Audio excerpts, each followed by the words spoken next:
The Lost Mermaid-Chapter 7, Saltwater? What? I studied her somber face.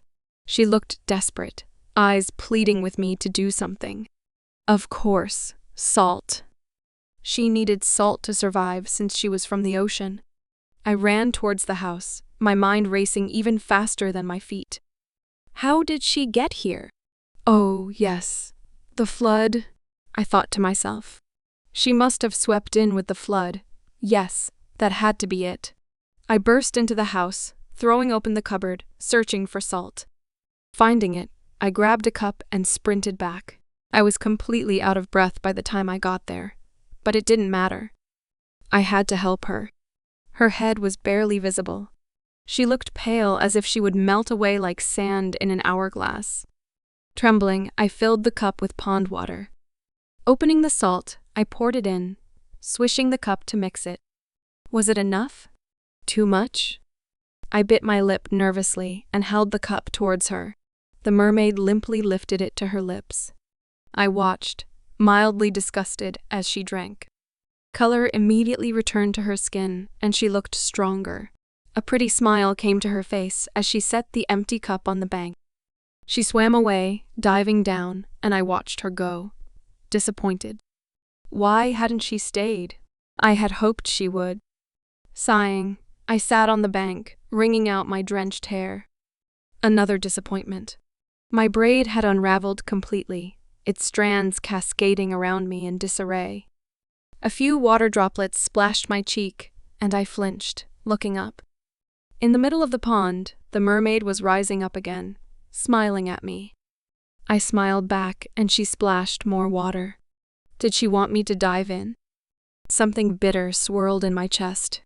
I can't, I called out. My voice seemed to echo in the cold. It's winter. I'll probably get hypothermia. Honestly, it was a miracle I hadn't already. The mermaid tilted her head, her smile morphing into a frown. I don't think she understood. The words she'd spoken to my mind earlier had been in English, but they'd felt strange, at first, as if they'd contorted and twisted to be intelligible. I sat stiffly in place as she twisted under the water. What was I waiting for? I'd never get another chance like this again. I flung my red mane over my shoulder, letting it flow wild and free. Not knowing what would happen, I leapt from the safety of my world into the unknown. The water was bitterly cold, but I acclimated quickly, as before. Swimming towards where she went, I hoped to find her again. Her tail flashed golden green through the rippling water. She was moving faster than I be, but it seemed the water in her wake was warmer wherever she went, which helped me swim. I hoped she wouldn't be afraid of me and hide. I came up for air and swam back down, but couldn't see her. I was about to resurface when I felt a hand on my shoulder. Spinning around, I saw her fully and was able to study her face. She was stunningly perfect, her hair floating around her like clouds encircling the moon.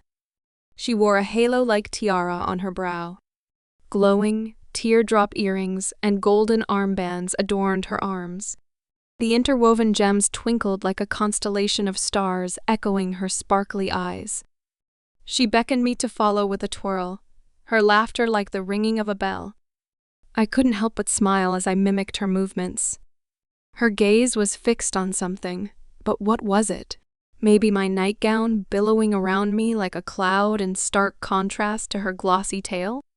With every twirl, my gown swirled, creating a sinuous, wave-like effect.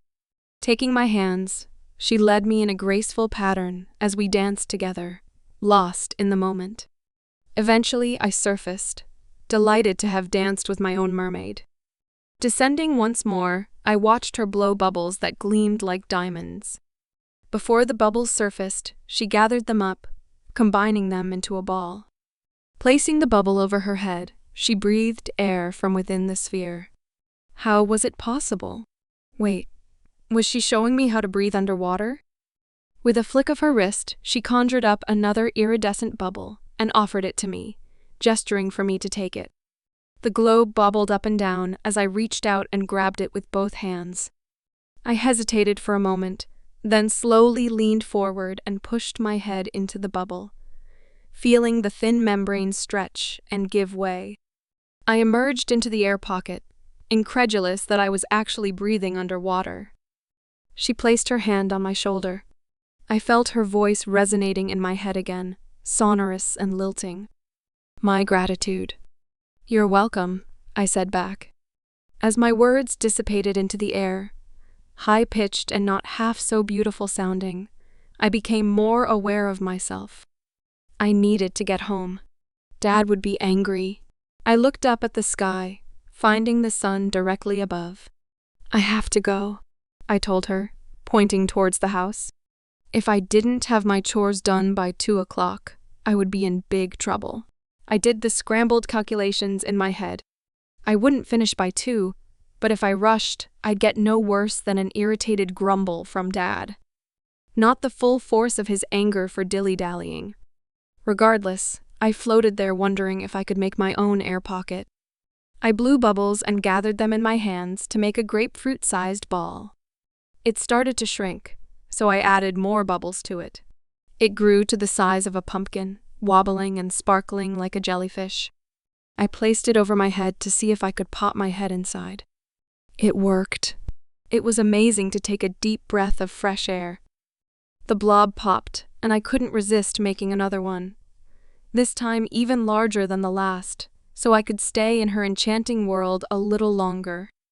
Finally, I realized I had to go. I sighed, unhappy to leave, but said, I better get going. She seemed to understand. I waved goodbye and kicked to the surface. As I crawled up the bank, my nightgown clung to my skin. The chill in the air made me shiver, and I stumbled on my dress, almost falling. On land, I felt like a clumsy, ugly duckling, but with the mermaid, I felt as serene as a swan. I looked back, hoping I'd see her once more. She surfaced, water dripping from her hair. Liquid pearls traced her face as she waved goodbye. Her golden turquoise tail flashed in the sunlight as she dove below. A mermaid. A real live mermaid. A part of me still couldn't believe this was happening to me, the unwanted girl of Ferndale. For once in my life, I felt special, different. As I headed back to my chores, leaving her as lovely as a dream, I was secretly grateful I could retreat to the pond in my mind. I just hoped she wasn't a mirage that would vanish before I was ready to let her go.